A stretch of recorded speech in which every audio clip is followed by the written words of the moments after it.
Good morning, student friends. In the last class, we have learned about the basic constructional details and working of each part of a DC generator. Today, in brief, we have to discuss the previous class, and after that, we have to start today's session at different types of DC generator. So, in constructional wise, the DC generator classified into two important parts. One is the stator part, another one is the rotor part.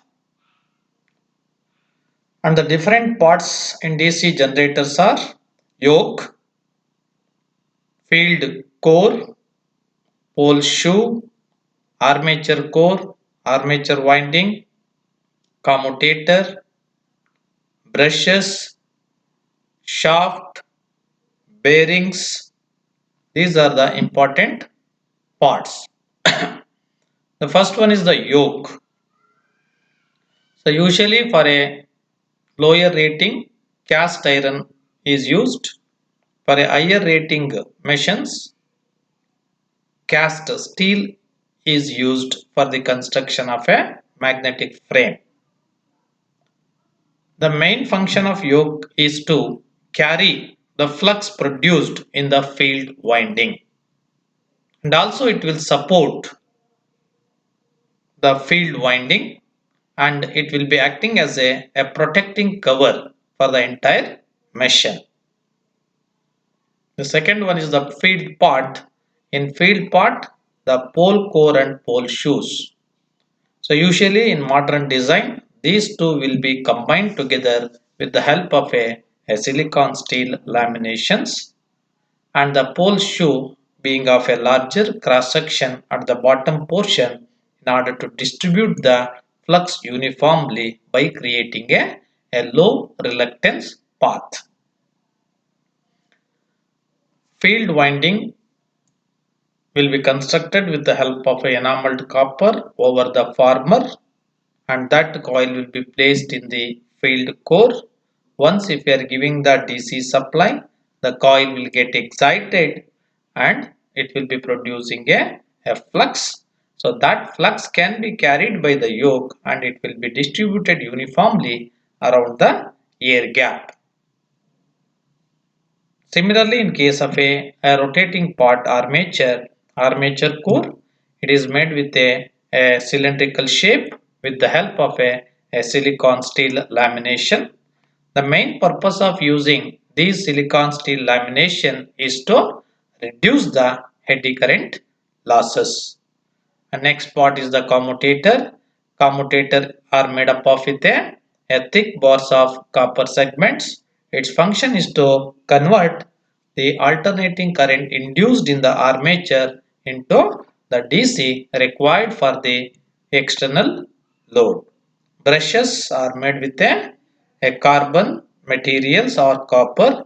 Their function is to collect the current from the commutator and it will be convey it to the external load. So these are the brief introduction regarding the previous session class, the constructional details.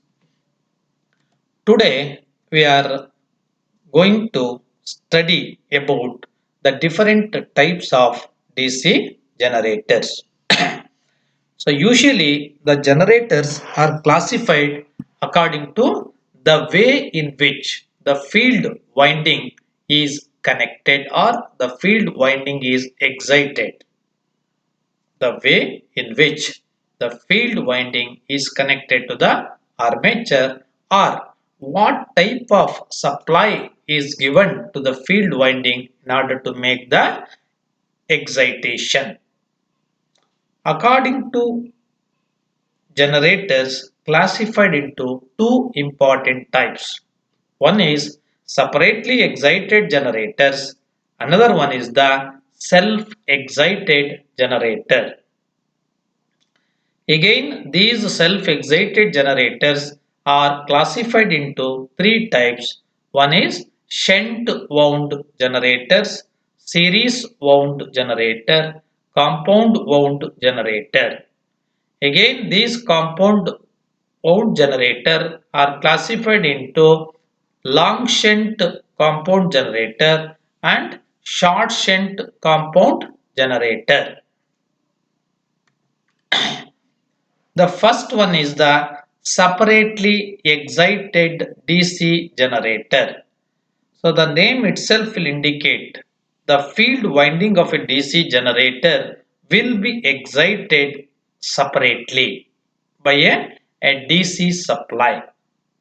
That means a DC generator whose field winding or coil energized by a separate external DC source is called a separately excited DC generator.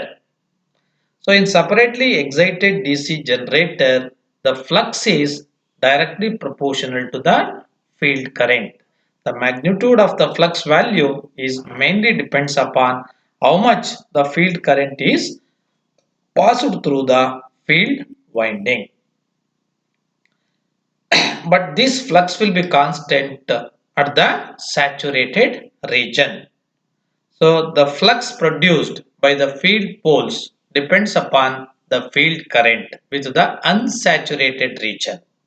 If the region will be unsaturated, according to the magnitude of the current, the flux excitation can be changes. But once it will be reached the saturation, automatically the flux remains constant.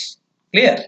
Separately excited means the field winding. What type of supply is given to the field winding in order to make the energization.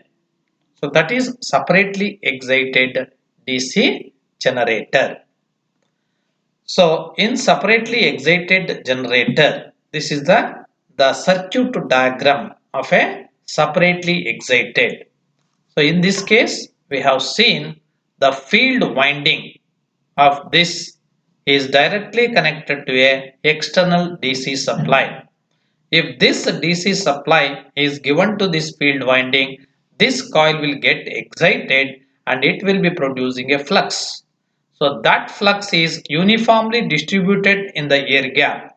While rotating this armature, that will linking with this magnitude of flux and it will be producing a EMF in the generator. So here whatever the supply voltage is given, we can be call it as a supply voltage. And this is nothing but the current flowing through this field winding, we can be call it as a IF. So that is the field current. And in the this is nothing but a armature part.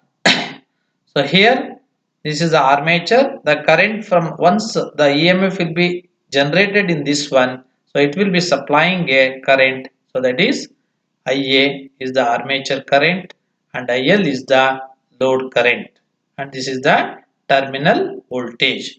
Here we can be called as a terminal voltage. So in this case, we have to generate the terminal voltage V. What is the voltage available at the load? So that we have to calculate it. So here IA is the armature current, IL is the load current. So this IA and IL both are connected in series. Therefore, IA is equal to IL is equal to I, we can say. And V is the terminal voltage. Here it is the EG. EG is nothing but a generated EMF. So this generated EMF is always greater than the terminal voltage V. So therefore, while calculating the value of V, V is equal to the generated EMF EG minus the drop in the series field winding or the drop in the armature, that is IARA.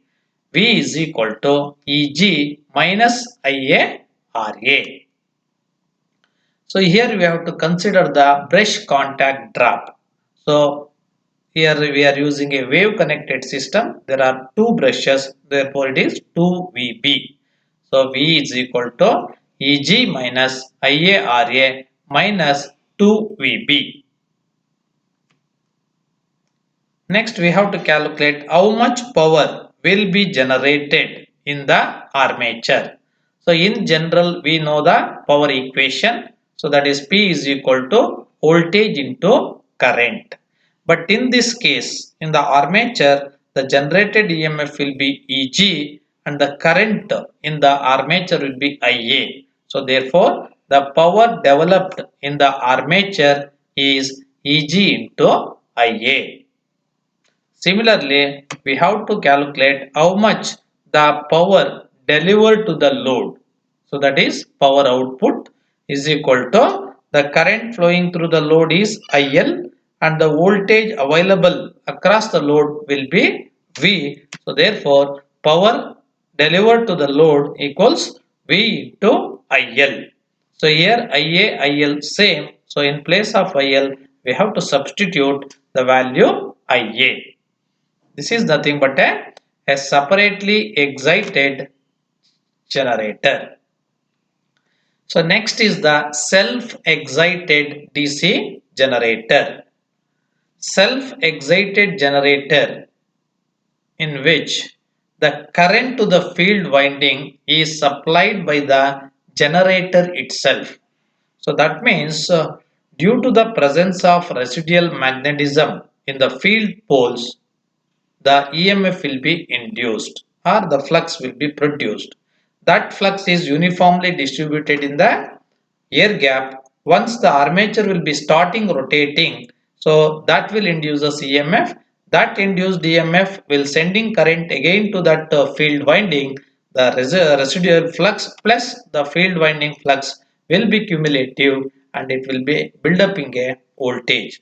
So such a type of generator we can be call it as a self-excited because of the presence of residual magnetism in the field core. The generator excited itself. So that is self-excited generated. So in self-excited generator, the field winding may be connected either in parallel or in series or in partial, that is series and parallel. So that combinations will be used in different types. So again, these self-excited DC generator are classified into three types. So in the first one is the shunt wound generator. Shunt is nothing but the field winding is connected parallel. You see here, this is the shunt field winding RSH. So this is exactly connected in parallel with the armature. It is connected in parallel or across the armature. So that is why it is known as a shunt field generator. It is the winding connected across the armature winding. So here the winding will be made up of with a large number of turns having a small thickness. So therefore the resistance will be more in this case is of the order 100 ohms. And also the terminal voltage is constant in case of a shunt wound generator. This is figure shows the circuit connection for a shunt connected generator. Here also we have to calculate the terminal voltage value, power developed in the armature and also how much power is delivered to the load we have to calculate it. So in this case RSH is nothing but the shunt field resistance, ISH is nothing but a shunt field current, IL is the load current, IA is the armature current. So it is EG, EG is nothing but a generated EMF, RA is the armature resistance. So in this case first we have to calculate the value of ISH. So ISH is nothing but a current flowing through the shunt field winding. The voltage available across this field winding will be same as terminal voltage V because these are connected in parallel. So the voltage will be V and the resistance will be RSH. So therefore the shunt field current ISH is equal to V divided by RSH. So similarly, this is nothing but the armature.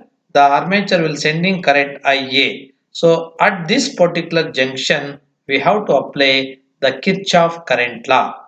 The incoming current will be equal to the outgoing current.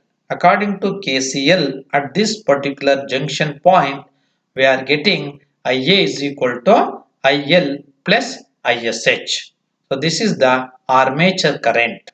It is the combination of load current plus shunt field current.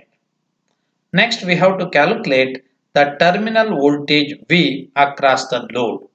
So V is equal to, we already know that the generated EMF is always more than the supply voltage, or sorry, terminal voltage. So V equals Eg minus IaRa drop, and the brush, there are two brushes will be used because it is a wave connected system. So we have to consider that brush contact drop, so that is 2 VB. 2 volts is nothing but each brush will have a 1 volts drop. And again we have to calculate power delivered in the armature, so that is Eg into Ia watts, and power delivered to the load, it is voltage across the load is V, and the current in the load is IL. So therefore the power output will be V into IL. Next is a series wound generator. In series wound generator, you see here the field winding is connected in series with the armature. Series winding in series with the armature winding. So that is why it is series wound generator. So in shunt field winding, it will be having a constant magnitude of voltage, and in this series field winding it will be carry maximum amount of armature current. The series field winding consisting of a few turns of a thick wire of larger cross-sectional area.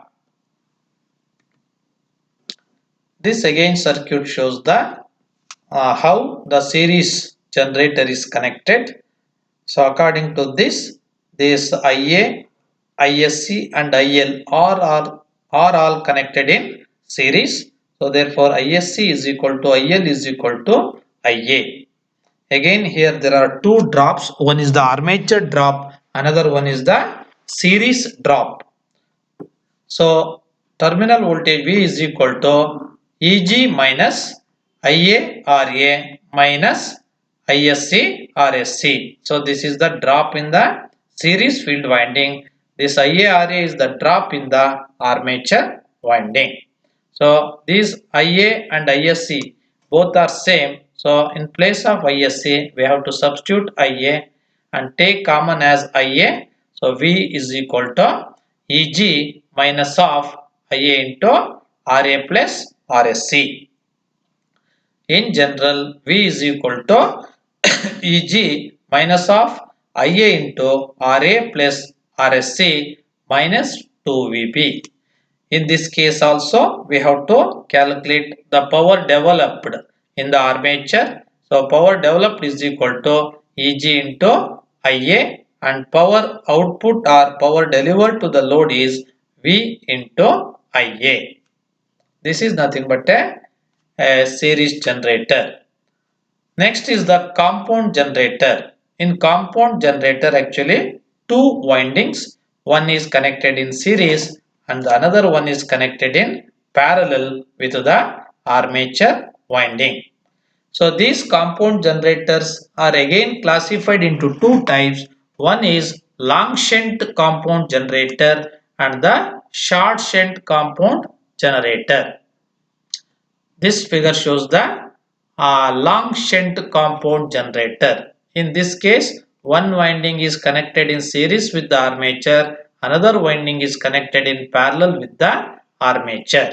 Again, at this particular junction point, we have to apply Kirchhoff law. ISC is equal to Ia, that is equal to IL plus ISH, and the shunt field current ISH can be given out by using the relation V by RSH. And again V equals Eg minus IaRa minus Isc Rsc. Eg minus of minus Ia into Ra plus Rsc.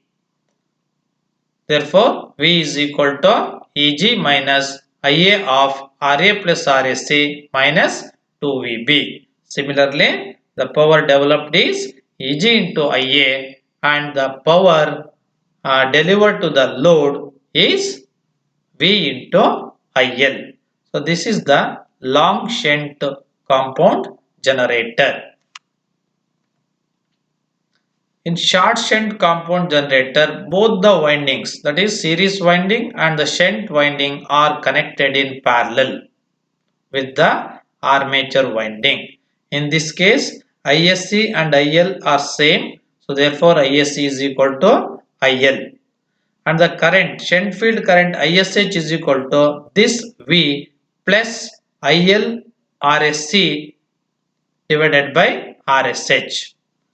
IA is equal to IL plus ISH and V is equal to EG minus IARA minus ILRSC minus 2VB. Similarly, we have to calculate the power developed in the armature, that is Eg into Ia, and also the power delivered to the load is V into IL. Again, in compound generator there are two types. One is cumulatively compounded DC generator, another one is the differentially compounded generator. Cumulatively compounded generator is nothing but the field flux and the series flux will be aiding together. So that means cumulatively they are adding together. So such type of generator we can be call it as a cumulatively compounded generator. That is phi T. Total flux phi T is equal to phi SH plus phi SC. Phi SH is nothing but a shunt field flux. Phi SC is nothing but a series field flux. Similarly, in case of a differentially compounded generator, the direction of shunt field and the series field connected to the armature will be changed. So therefore, the flux produced in the shunt field will opposes the flux produced in the series field winding. Therefore, the total flux phi T equals phi SH minus phi SC. So that is differentially compounded generator. Differentially compounded generator, the voltage is always lesser than the normal supply voltage or normal rated voltage. In cumulatively compounded generator, the voltage will be more than the rated value. So these are the some of the different types. In shunt field, the shunt field winding is connected in parallel with the armature. In series generator, series field winding is connected in series with the armature. In compound generator, one winding connected in series with the armature and the another one is connected in parallel with the armature. Similarly, in case of a short shunt, both the windings are connected in parallel with the armature, and by using a different circuit diagrams we have to calculate the terminal voltage V across the load and how much the generated EMF will be produced, and this EMF will be this power is delivered to the load. That can also be calculated by using a different equations and all. So this is nothing but a different types of a DC generator. So some of the multiple choice questions are there. The first is the series field of a short shunt DC generator is excited by dash currents. The series field of a short shunt. Short shunt means you go for this one. So this is the series field winding. So this series field winding will be excited by either this ISC or IL. ISCR-IL. So that is nothing but a armature current. No, it is a load excited by a load current. The second question is the terminal voltage of a series generator is 150 volt. When the load current is 5 amps, if the load current is increased to 10 amps, the terminal voltage is always more than the no load terminal voltage. DC generator preferably used for charging automobile batteries. So they can go for a long shunt compound generator because of a constant voltage will be available. Which of the following generators will be preferred if they are required to be run in parallel? So shunt generator, because while connecting one generator in parallel with the another, certain conditions have to be fulfilled and having the same voltage values. So that is why shunt connected generators are used. A cumulatively compounded long shunt generator when operating as a motor would be differentially compounded. Suppose if the generator is operating as a motor means it will be reversely acting, that is differentially compounded long shunt. A separately excited generator as compared to a self-excited generator, it assemble a better voltage control, more stable, exciting. All the three will be fulfilled by both the machines. So therefore, all the above features. In a commutator, okay,